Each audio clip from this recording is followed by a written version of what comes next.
RSS এর মুখোশ খুলে গেছে। বিজেপির সমস্ত নেতারা ল্যাংটো হয়ে গেছে। এখন তারা নিজের ছায়াকেও আর বিশ্বাস করতে পারছে না। তারা এখন ঝোলা টোলা গোছানোর চেষ্টা করছে ভারতবর্ষ থেকে পালিয়ে যাবার জন্যে। কিন্তু ভারতবর্ষের জেনজিরা তাদের পালানোর সুযোগ আর দেবে না। তামিলনাড়ুতে সে একেবারে শিকড় শুদ্ধ উপড়ে ফেলে দেওয়ার জন্য আন্দোলন শুরু হয়েছে। 5টি রাজ্যে ধরাশায়ী হয়ে যাবে, নির্মূল হয়ে যাবে বিজেপি, এবং তারপরেই গোটা ভারতবর্ষ এইরকম একটি পরগাছা বিষাক্ত বিষ বৃক্ষ ছেদন করার জন্য কর্মসূচি নিয়ে ঝাঁপিয়ে যখন পড়বে, তখন অমিত শাহ, মোহন ভাগবত এবং এপস্টিন ফাইলে কলঙ্কিত মোদি পালানোর রাস্তা পাবে না।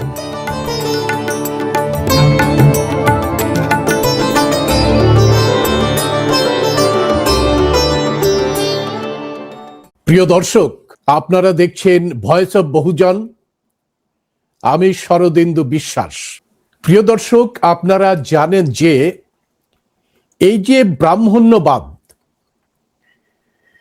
তা যে ভারতবর্ষের ইতিহাসে কত বড় কলঙ্ক, এই 5 রাজ্যের যে বিধানসভা নির্বাচনের সূত্র ধরে জনগণের সামনে চলে এসেছে। মানুষ এখানে দেখতে পাচ্ছেন যে ব্রাহ্মণ্যবাদ অন্য কোনো মতামতকে স্বীকার করে না। ব্রাহ্মণ্যবাদকে আপনারা যদি সুযোগ দেন, তাহলে সেই সুযোগের সূত্র ধরে এই ব্রাহ্মণ্যবাদ মানুষের ক্ষতি করে। মানুষে মানুষে এই ধর্মের বিভাজন তৈরি করে, জাতপাত জাতি দাঙ্গা বাড়ায়, আর দাঙ্গার আগুনে জ্বালিয়ে মানুষকে একেবারে অমানুষে পরিণত করে দেয়। সমাজ, সংস্কৃতি, ইতিহাস পুরো ধ্বংস করে দেয়। দেশের সংবিধান, দেশের গণতন্ত্র, দেশের সার্বভৌমত্বকে ধ্বংস করে দেয়। আর দেশের মধ্যে নৈরাজ্য, মড়ক এবং মন্বন্তর ডেকে আনে এবং দেশকে ছিন্ন ভিন্ন করে মানুষকে দুর্বল করে, মানুষকে একেবারে পরাধীন, শিকড়হীন করে দেয়। স্বাভাবিক কারণেই ভারতে এই ব্রাহ্মণ্যবাদ বিজেপি নামক একটা রাজনৈতিক দলের মুখোশ পরে এই ভারতের যে গণতন্ত্রের গায়ে বিষাক্ত একটা বিষ বৃক্ষ হিসাবে ধীরে ধীরে ধীরে ধীরে বেড়ে উঠেছে। 2014 সাল থেকে ভারতকে সর্বনাশ করার জন্যে তারা দাঁত নাক বের করে একেবারে করাল আকার ধারণ করেছে। এই যে 5 রাজ্যের নির্বাচনের আগে এসআইআর এবং তার যে পরিসংখ্যান থেকে বোঝা যাচ্ছে যে এই ব্রাহ্মণ্যবাদী বিজেপি দল আসলে যুগের কলঙ্ক। বর্তমানে আপনারা দেখতে পারবেন এই যে বিজেপি রাজনৈতিক দলের নেতারা নিজের ছায়াকেও বিশ্বাস করতে পারছে না।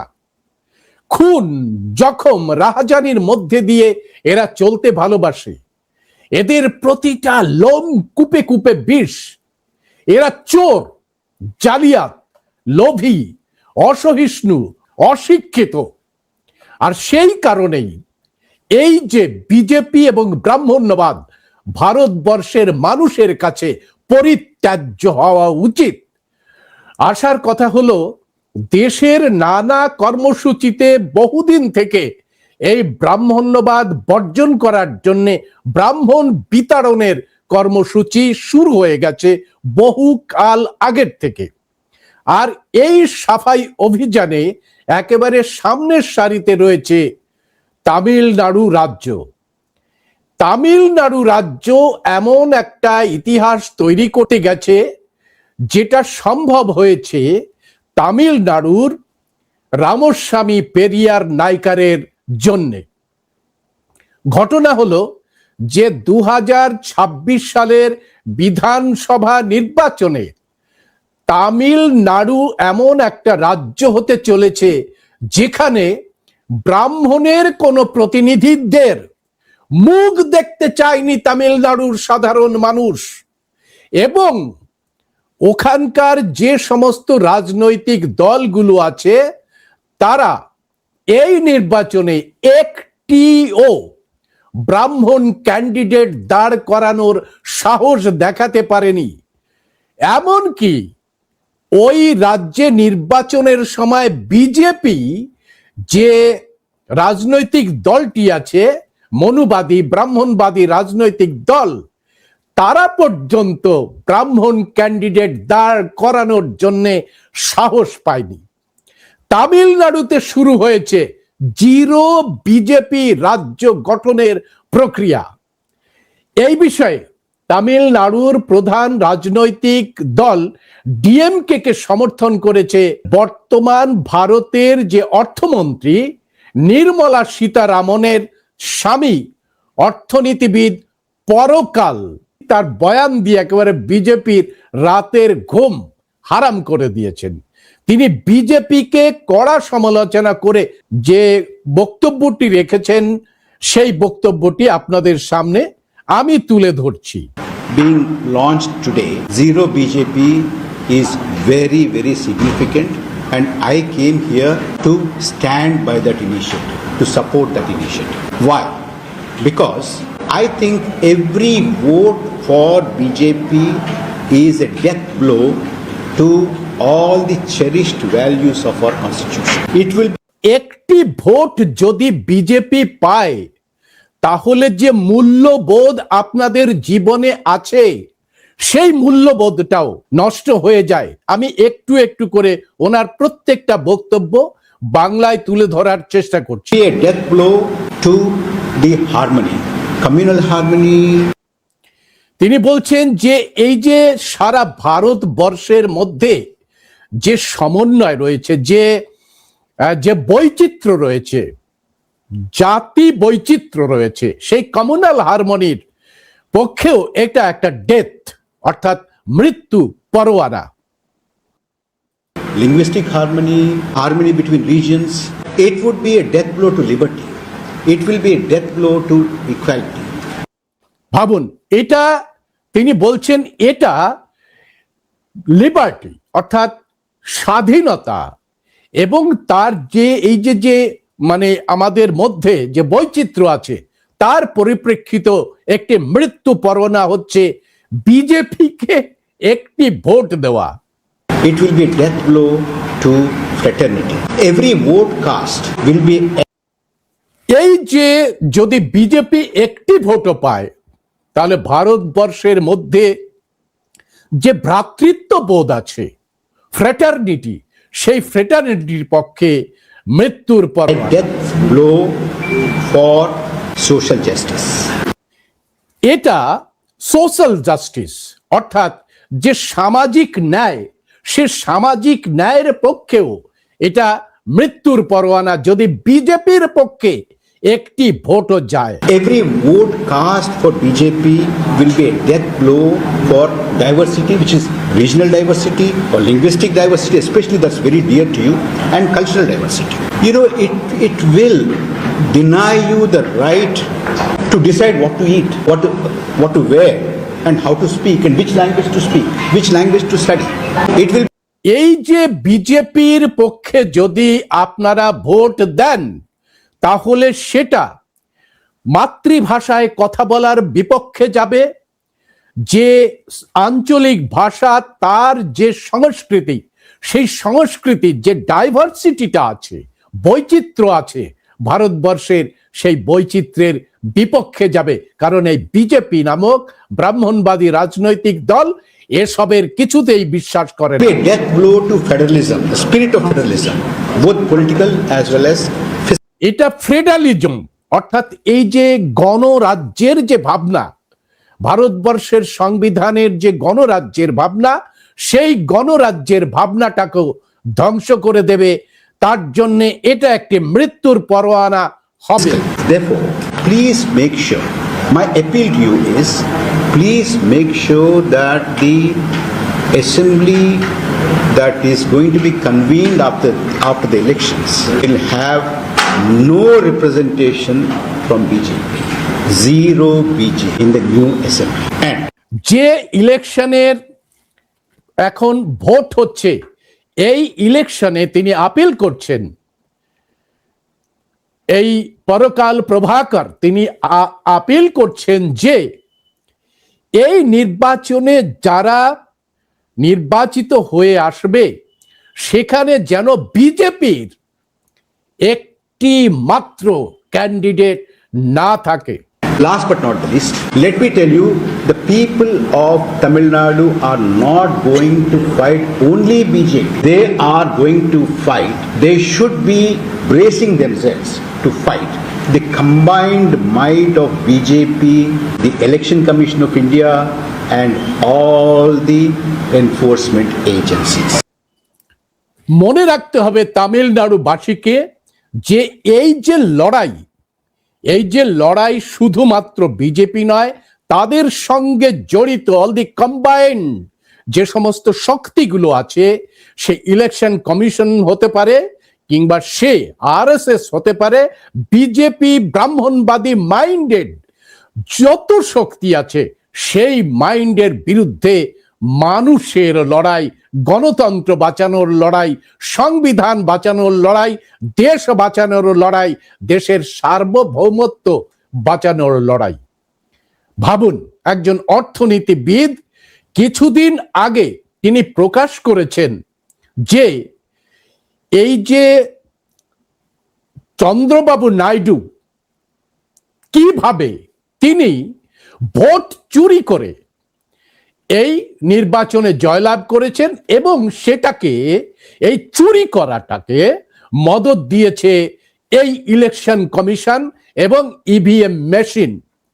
তিনি একেবারে ধরে ধরে দেখিয়ে দিয়েছেন যে রাত 8টা থেকে 2টো পর্যন্ত যে বিশাল সংখ্যক ভোট হয়েছে। ভাবুন, বিকেল 5টা পর্যন্ত ভোট শেষ হয়ে যায়, ইভিএম মেশিনে রাত 8টা থেকে 2টো পর্যন্ত ভোটের ঢেকে গেছে ইভিএম মেশিন, এবং সেই ইভিএম মেশিনের যে ভোটের জোরে জয়লাভ করেছে চন্দ্রবাবু নাইডু। ফলে তিনি দাবি করেছেন এই চন্দ্রবাবু নাইডুর জয় মানুষের জয় নয়, ইলেকশনের জয় নয়, এটা সম্পূর্ণভাবে মেশিন ইভিএম ব্যবহার করে জয়লাভ করেছে চন্দ্রবাবু নাইডু। এটা নিয়ে শুরু হয়েছে মামলা। এই যে জিরো বিজেপি, অর্থাৎ ভারতবর্ষ থেকে ব্রাহ্মণ্যবাদের সমাধি রচনা করার জন্যে যে কদম উঠিয়েছে, যে পদক্ষেপ নেওয়া হয়েছে তামিলনাড়ুতে, সেই পদক্ষেপই হচ্ছে আগামী ভারতবর্ষের খাঁটি পদক্ষেপ। কেন? কারণ এই যে বিষয়টি একেবারে এসেছিল 1925 সালে, যখন তামিলনাড়ুতে রামাস্বামী পেরিয়ার তিনি যে আত্মমর্যাদার আন্দোলন শুরু করেছিলেন। কেন এই আত্মমর্যাদার আন্দোলন শুরু করতে হয়েছিল?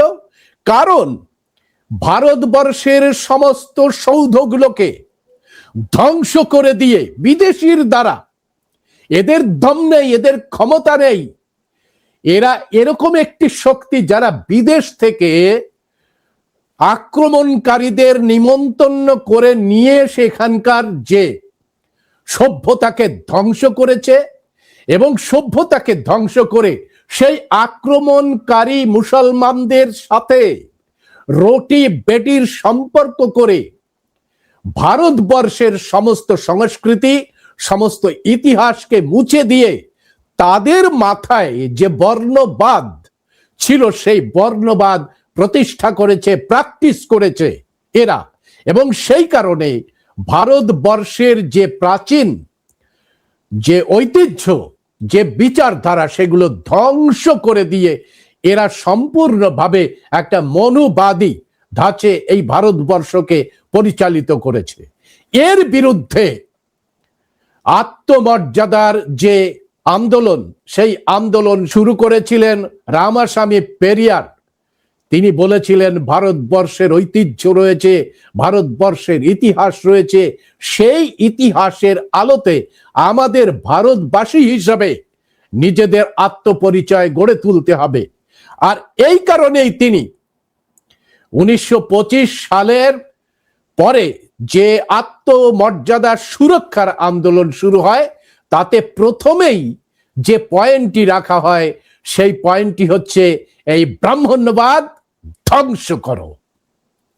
অর্থাৎ ব্রাহ্মণ্যবাদ ধ্বংস করার জন্য আজ তামিলনাড়ু যে পদক্ষেপ গ্রহণ করেছেন, স্ট্যালিন যে পদক্ষেপ গ্রহণ করেছেন, সেই পদক্ষেপ, সেই কর্মসূচি, তার যে ভিত, সেই ভিত প্রস্তুত করে দিয়েছে ইবি রামস্বামী পেরিয়ার নাইকে। দ্বিতীয় পয়েন্ট হচ্ছে জাতপাত ধ্বংস করে দাও। কারণ মনুবাদের মূল বিষয় হচ্ছে জাতপাত করে মানুষে মানুষে ভেদাভেদ তৈরি করা, মানুষে মানুষের মধ্যে ঘৃণা ঢুকিয়ে দেওয়া, ছোট বড় করে দেওয়া। সুতরাং দ্বিতীয় পয়েন্ট ছিল রামস্বামী পেরিয়ারের যে জাতপাতকে ধ্বংস করে দিতে হবে, যেটা বাবা সাহেব ডক্টর বি.আর. আম্বেদকর বলেছিলেন যে অ্যানিহিলেশন অফ দি কাস্ট। যদি আমরা প্রগতিশীল ভারতবর্ষ গড়ে তুলতে চাই, তাহলে জাতপাতকে অবশ্যই খতম করে দিতে হবে, ধ্বংস করে দিতে হবে। 3 নাম্বার যে পয়েন্ট ছিল রামস্বামী পেরিয়ারের, সেটা হচ্ছে বিজ্ঞান ভিত্তিক যুক্তিবাদী মনন তৈরি করা এবং দেশটাকে একটি প্রগতিশীল কল্যাণকারী দেশ হিসাবে গড়ে তোলা। ফলে এই যে ভিত রামস্বামী পেরিয়ার তৈরি করে দিয়েছিলেন 1925 সালের পরের থেকে, সেই ভিতের ওপরে দাঁড়িয়ে আজকে ডিএমকে একেবারেই তামিলনাড়ুতে ব্রাহ্মণ শূন্য করে দিয়ে একটি নির্বাচন, ঐতিহাসিক নির্বাচন ওখানে হতে চলেছে।